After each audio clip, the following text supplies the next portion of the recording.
Hey, what's going on, everybody? It is David Allen here, and we are going to kick off another episode, and we're going to be discussing how to know if your business is actually growing. Perception versus reality and everything in between. So this one's going to be a fun episode to kick off, Stan, and this is where you become a key role in helping businesses and help me grow, is really understanding the numbers of a business and what's important from a growth standpoint. I think there's a lot of things that go into this from a are we growing standpoint, not just the numbers game. It's perception, it's feedback from clients, obviously the dollar value as a whole, but are you making more money? Are you selling more and making less? Are you selling more and making more? There's so many variables that come into, is your business really growing? And I think this is the perfect episode to dive into, because this is every business owner's dilemma or thought as you're trying to scale and figure things out. Are you really growing? I like to always follow that question up with, what are you trying to grow? Because you can be growing locations or employee numbers, customer numbers, revenue numbers, gross profit, net income. Any of those could potentially be growing. I think most people, when they ask that, they just mean, as an organization, is it getting larger and am I making more money, is usually what they mean. But everybody could have a different goal. When we talk about growth, what do you have in mind when you're asking me, are we growing? What specific thing are you looking for? I think for me, the first thing I always want to know is, like, are we growing from a revenue standpoint? First and foremost, in my mind, and simplifying things as much as possible, if the sales numbers are growing, then we're growing. And that's kind of the simplest way that I look at it. Now, we go back in the past, and there's months that we have that are better months, but we're just not as profitable that month, right? So that's where the double-edged sword of that side of things comes into play. But for me, my biggest concern every month is, where are the numbers and how much did we make this month? We're also at a different stage than we were when I started the business, where the sales numbers that we would have on a monthly basis, I was just winging it every month. So for me, it was like, yeah, of course, I want to make sure every month the goal is to sell more. But then when we break into the numbers and figure out the net profit of everything, that was really not as important to me in the beginning, even though that's where your money came that you could put in your pocket. For me, the litmus test of things was, are we growing more? Are we selling to more people? Are the sales numbers higher? Or equally important, are people happier with the product? And all those things kind of play into the growth mindset of business to me, as far as giving an understanding of, are we moving the needle forward or are we not? And I know your mind looks about it a little bit differently, but I do think at each stage in business, some things are more important at one stage versus the other when it comes to that, especially in the beginning when you're in the weeds trying to figure things out. That is the answer I get from most people. So that's usually what you focus on, is the revenue. You do have to be careful. Some things to watch out for would be, is your overhead growing greater than your sales are growing? So it's outpacing. So at some point you're actually making less and less money as you grow and grow and grow. If you're opening a lot of locations quickly, that's going to increase your sales because you have more of a market to play off of. But if that overhead is significantly more than the sales are able to handle, then it's going to cause you to make less money. And that might be part of your plan. Over time, the sales will catch back up to the overhead. The other thing to watch out for is, however you're paying out your commission structure. We have a great commission structure where the company wins and the employees win. And if the company loses, the employees kind of make less too. So they go hand in hand. So we don't have to worry about that. That's not really a factor. But I do see some people, they either don't have a commission plan appropriate for what they're trying to do, or they have they're paying a salary on top of commission. So it's more of a salary position with a bonus commission per se, which can lead to you making less money as your revenue grows too. So as long as you make sure your gross profit is still in line with your growth and your overhead is still in line with your sales growth, focusing on sales is a good way to go.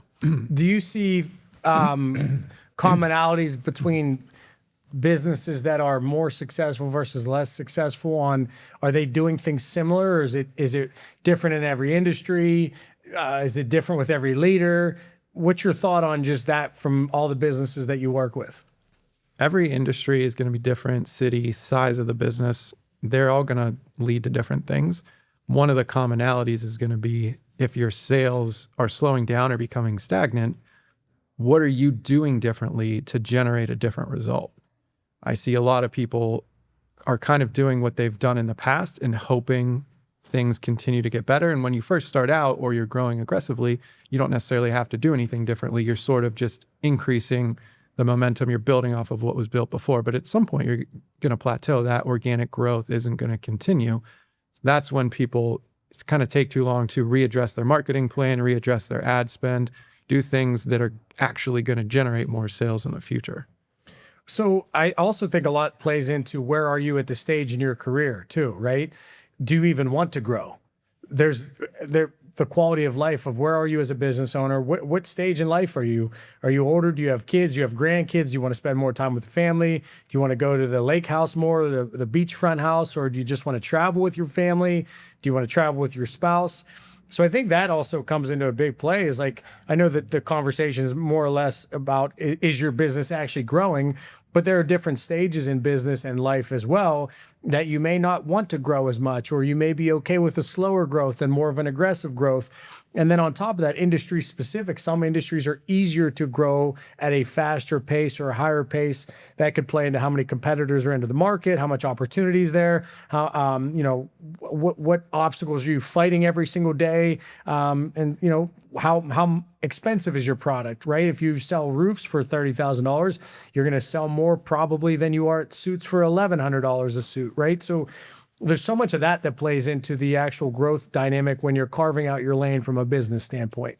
That's why when we track what we track now, it's not just revenue. We track number of units sold, types of units sold, number of customers. So we have a good idea for the month. If revenue's up, was it more higher ticket items were sold to less people, or was it more people came in to purchase?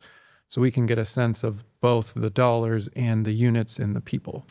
What's your ultimate way of finding different, or what's your ultimate thought on finding different ways to grow?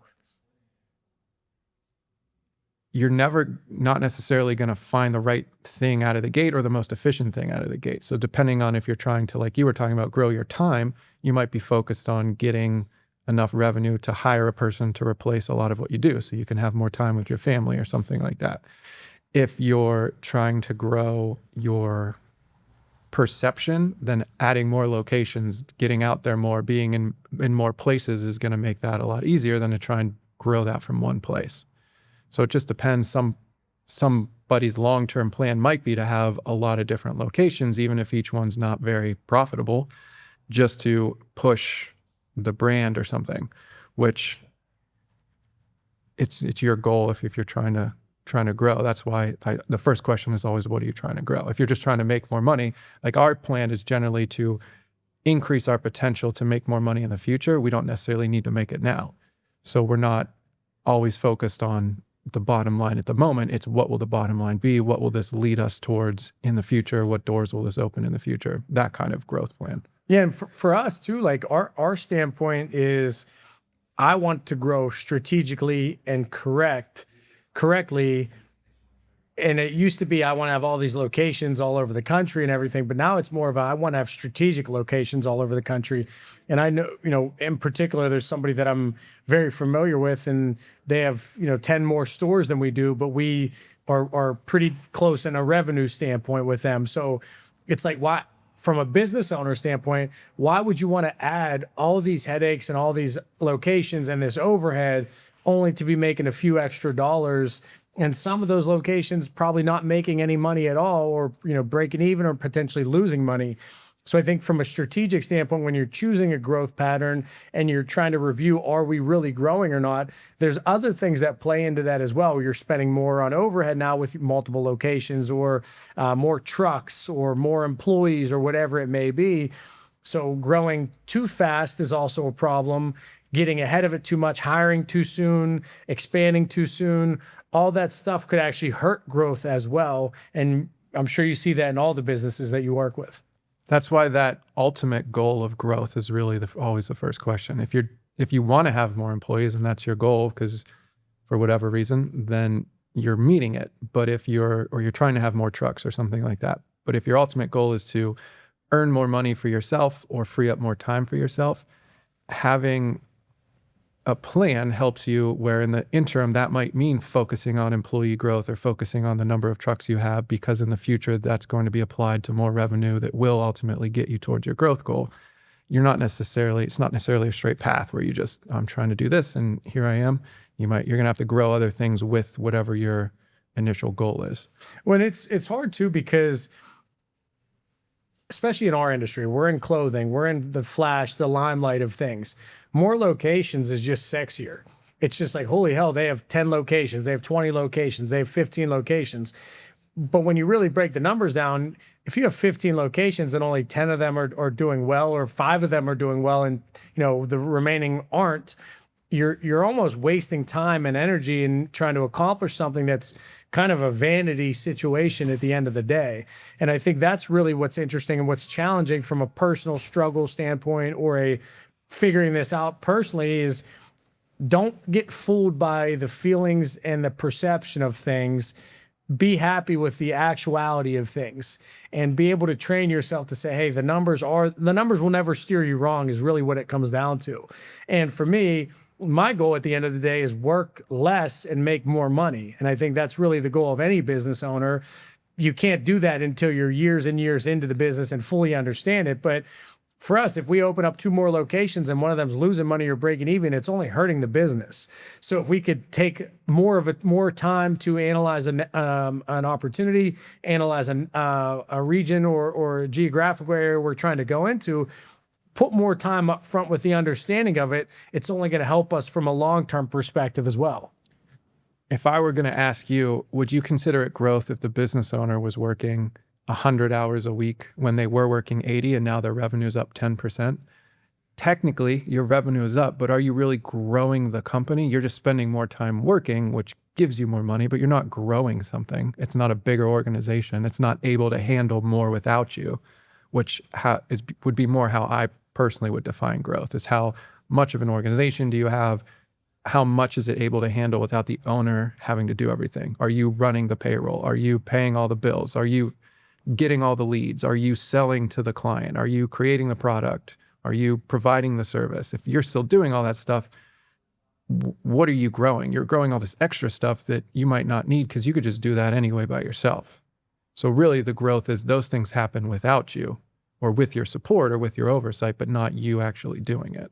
I think true growth is really about multiple things. It's everything, right? Is your revenue growing? Are you able to work a little less on certain things because you have a team that's grown into different roles to be able to help you be more successful? Is your product improving? Are your processes improving? Everything about your business and the experience needs to improve in some capacity. Collectively, that's really what growth is to me. So is fantastic. Hey, if our numbers continue to grow, yeah, that's fantastic. I'm good. I'm happy with that. That means we're going to make more money for sure. But on the other side of that is, I want everything else to grow simultaneously.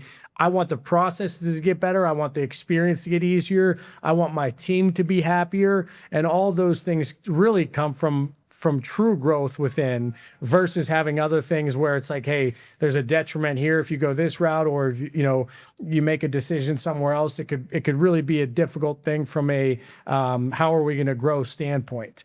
So it is really a lot about the perception and the reality of it too. And when you stay focused on the numbers, you understand that a lot more. Numbers don't lie. So keeping track of that stuff. Because if I sit down with you and say, you grew your revenue a certain amount, and now you're making, say you started making 20 cents on the dollar, and now you're only making 10 cents on the dollar.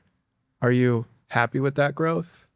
Well, you're making more top line, the revenue grew, but now you're only making 10 cents for every dollar. So you have to work twice as hard to make the same amount of money. And then at some point, if I were to come to you and say, you're only making 5 cents on the dollar, but hey, your revenue doubled. Are you happy with that? Yeah. And that's also like one of those things where the industry that you live in, we talked about that before, is, some companies do $100 million a year and their net profits 1%, 0.5%, 3%, 2%. So you're doing a lot more. So some industries just add more hiccups and headaches purely because that's just the industry, though. There may be there may not even be an opportunity to make the net higher. but you have to run through more hoops in order to make that money.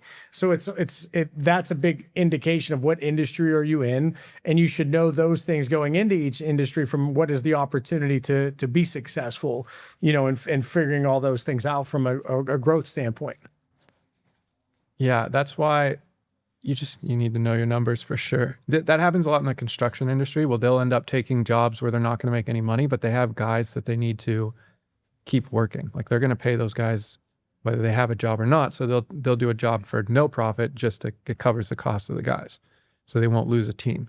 So that when they're busy again, they'll have that team ready to go. So that's the kind of stuff when you're growing, you might have growing pains and hey, my profit is going to be down.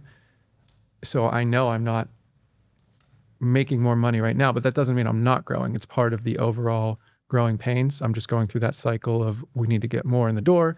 And then once that's covered, we'll be good again. And then we'll have a new team come on and they'll go through the same growing pains as well.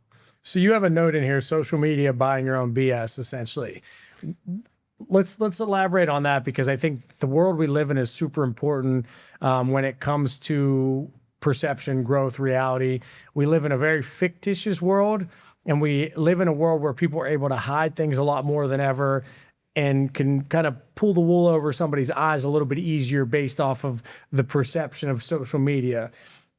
You being someone who's not really on social media in any capacity, literally having zero social media, which is kind of crazy. What's your thought, or what's your general take on that statement? When you guys tell me stuff about what you're seeing on social media, or you send me little clips of things, a lot of it could be interpreted, especially when it's about numbers specifically, it could be interpreted in vastly different ways that don't necessarily mean probably what it's intending to mean. But the surface level message is, oh, my company's growing, or my this is growing, or my that's growing. Without the details, you don't really know what's going on with someone's company, what industry they're in, how they get paid, what a sale to them is defined by, or if they're vocabulary words that people use when they talk about finances are not always the traditional definition of the words if they're talking about revenue or income or gross profit or net income. So take it with a huge grain of salt, or get off social media altogether. Well, that's also the challenge with social media too, is because you see, I mean, all we do is we just scroll and scroll and scroll as a society. And we were talking about that earlier today. But when you see those things often, and that's the world we live in, you're just going to navigate and compare yourself to those things that you're watching. And there's so much fluff and so much BS on social media that it makes it very easy for you to fall into the whole path of, why are all these other people successful, but I'm not? Why are all these other people at a place in life that I dream of being, and I know I'm going to get there eventually, or I hope to get there eventually, but I'm not even anywhere close? And that becomes a very dangerous battle to have, which is why you have to rely on a team. You have to rely on the numbers of your own business and your brand to understand, where are you and what are you happy with?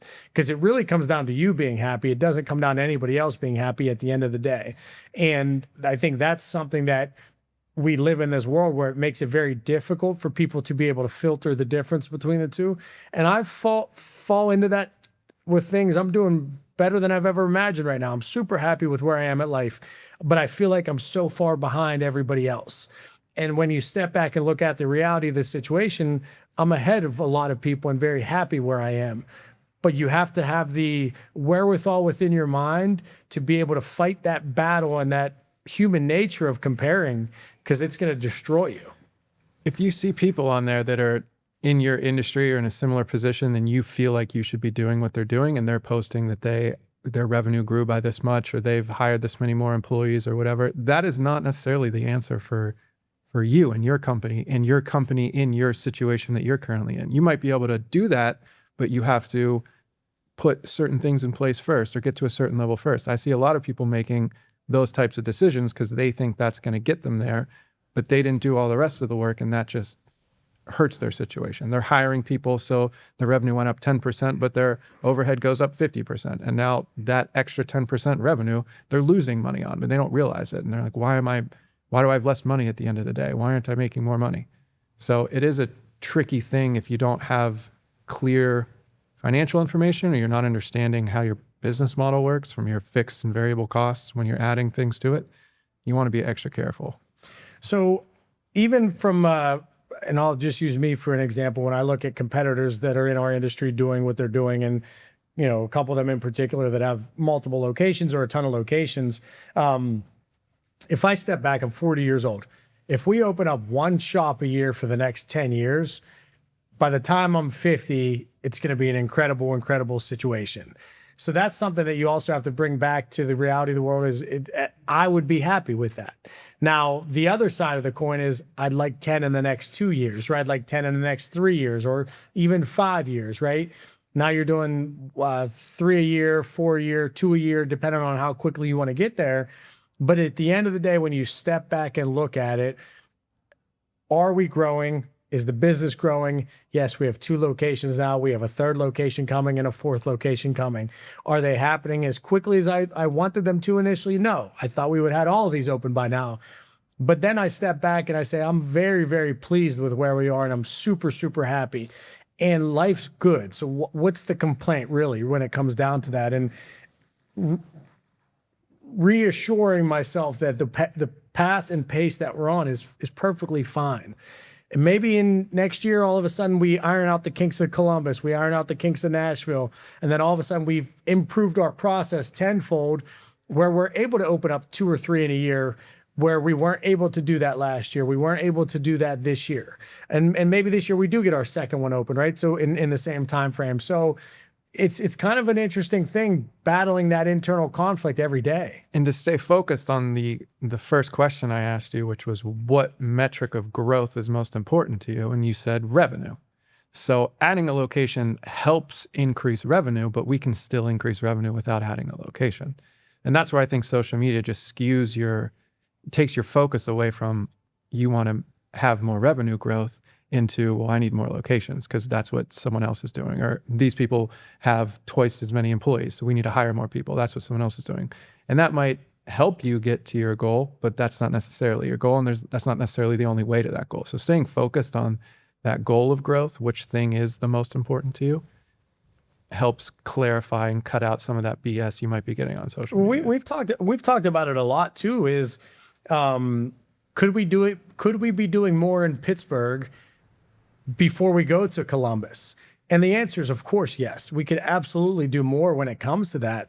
And that, when you asked me that, I don't know, a couple months back, whenever it was, it made me really think like there's a lot more we could be doing here. But at the same time, it's like I'm trying to get our team to do more. Getting them to do more is taking a little bit longer than I anticipated. So therefore, okay, I don't want to press them too hard right now. So if we expand appropriately going into a new market, Columbus, which we are, that's going to, in my opinion, add a faster amount of revenue to the overall numbers of the company versus focusing more on hyper-focusing on the Pittsburgh region. I could be completely wrong though. And that's the balance that we're exploring and testing at the moment. We need to expand. You're going to tap out a market at some point, and it's good to diversify. And you also go from, we were growing at 100% for year over year for a long time, and then down to 50% last year, 34%, 30%, whatever the number was. So anything now for me that's not growing at that pace makes me feel like we're failing. But at some point, to that statement you just made, there's only a certain amount of opportunity in a specific market. Now, I still believe we have so much opportunity within our own market that we're in, and I think we're going to continue chipping away at that. But I want to be fair to that standpoint. If we've been around 10 years now, we've only been marketing for 5 years or 4 years, whatever that number is, maybe 3 years. But I know there's more we could do here, but I also have to start having the understanding of we're not going to have 100% growth every year. It's just not the reality of business as a whole. I mean, how many businesses do you see that grow at that rate? After you get out of the startup phase, it gets way harder because you're making $10,000 a year, and then you make 20, there's 100% growth. Then you make 40, it's 100% growth. Then you make 80. But at some point it's where you're making 10 million and then you go to 20. It's pretty hard to do in 1 year. Right. And then you're going to go from 20 to 40 and then 40 to 80. That gets a lot harder to do if you're not having an aggressive expansion plan beyond the regions you're currently working in, or unless you have some sort of new innovative product that's amazing. But Apple doesn't grow 100%. It's not growing triple digits a year. It's too big. Do you see with lines of work that you're in or businesses that you operate in, is there a vast difference from an industry on percentage opportunity growth for each year? Yeah, there has to be. If you're in a service business and you do the service, you can't just duplicate yourself. At some point, you're going to be working as much as you can work to provide the service you're providing. So then you have to train somebody to do the service. That takes away from you providing the service, that initial first person. And then eventually you'll have a team and that'll be more, but your market will be filled up with what you're able to do there. So then you have to expand, and that takes more time from yourself and your team away from what they're currently doing. Yeah, I was talking to somebody yesterday actually, and they're in the home remodeling space, and the only thing they haven't done is basically new construction essentially. And I was telling them, I was like, they're actually in a really cool industry, especially for Western PAs, because there's a lot of dated houses here. So there's people that want to remodel, they want to, expand their house, do add-ons, add a deck, add a porch. Hey, they've had the same interior of the house for 30 or 40 years. Okay, let's do a full reno on the house. So I think, versus you go to a newer market, a newer city, a newer town, you're not going to have as much of an opportunity to do the changes or updates. So that specific industry may not have as much opportunity as well. The tech sector, that tech AI in the world we live in now is just having massive, massive opportunities of growth because it's a newer thing. If suiting and clothing like we do now is something that's been something brand new, we'd probably have a lot more opportunity in Pittsburgh potentially to grow as well. So I think people need to understand, as a business owner or somebody who's trying to get into business, what opportunity actually is there, so you could set realistic expectations on finding your business, growing your business. And then also, to the point of this podcast, is, are you actually growing in the right capacity or not? And I think that's kind of what makes it challenging from a growth standpoint. Is there anything that you see from a revenue, profit, perception that somebody should shy away from or stay away from a thought process standpoint? Don't get too married to growing your revenue without staying aware of your overhead and your variable costs.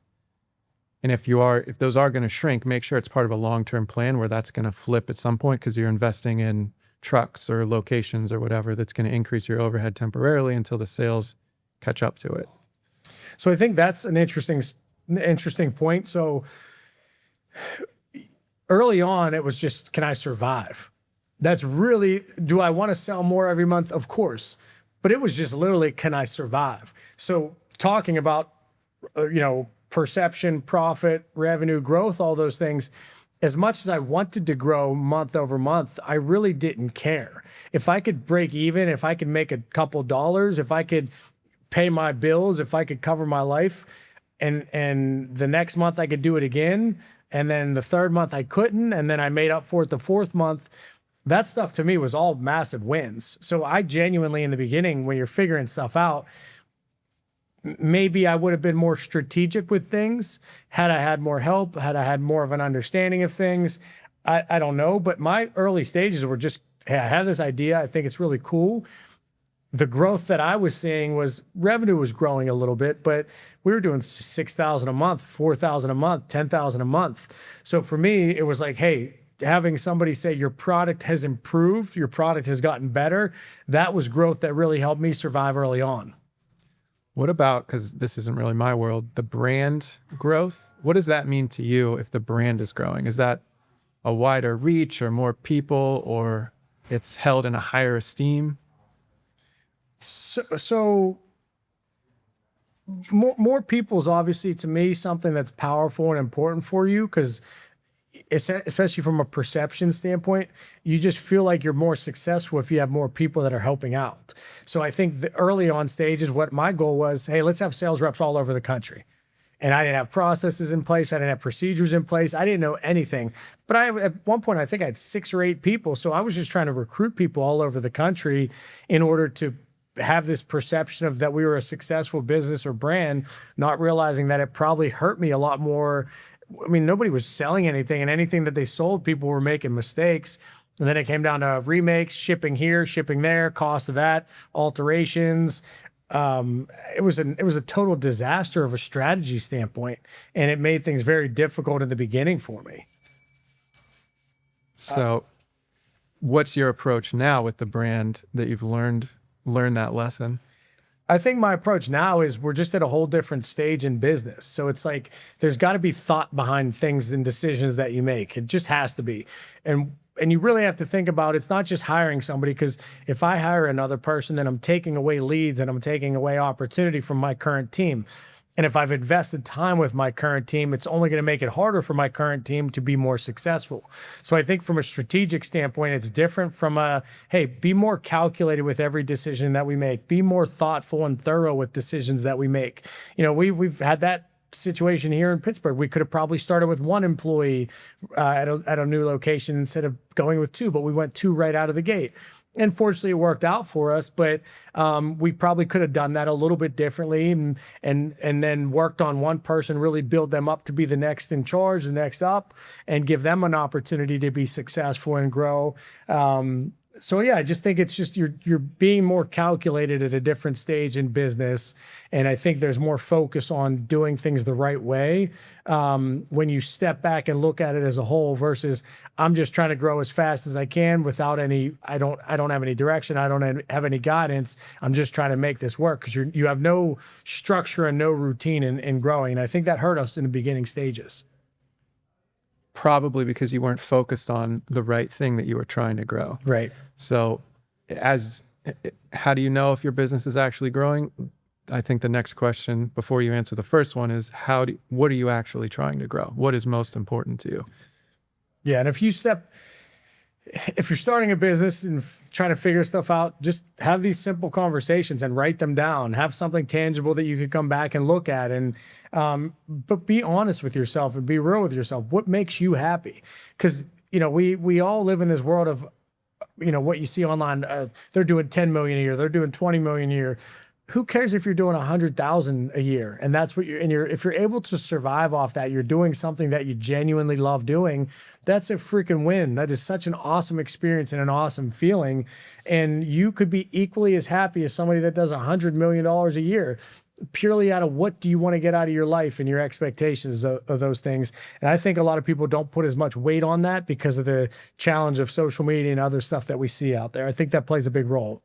It would be more interesting if you sent me videos, and they probably don't exist, where someone says, I worked 10% less in my business and made the same amount of money I made last year. Yeah. I saved the time. Or I didn't sell a single dollar more than I sold last year, but I made 10% more revenue because I was more efficient with my time. Like those types of things are just as well of a growth strategy as making more money. And I've never seen a video ever on social media with that, which is kind of crazy. We should make one. Yeah, I know. It's kind of interesting. But so yeah, wrapping up here, is your business actually growing? Perception, reality, revenue, all those things. And, all interesting thoughts, but don't get too into the weeds of where are you in comparison to everybody else. Be you, be happy with where you are, have strategy within your own business and your brand of what you're trying to get out of everything. And at the end of the day, if you enjoy what you're doing, you love what you're doing, the rest of that stuff really doesn't matter as long as you can provide for yourself.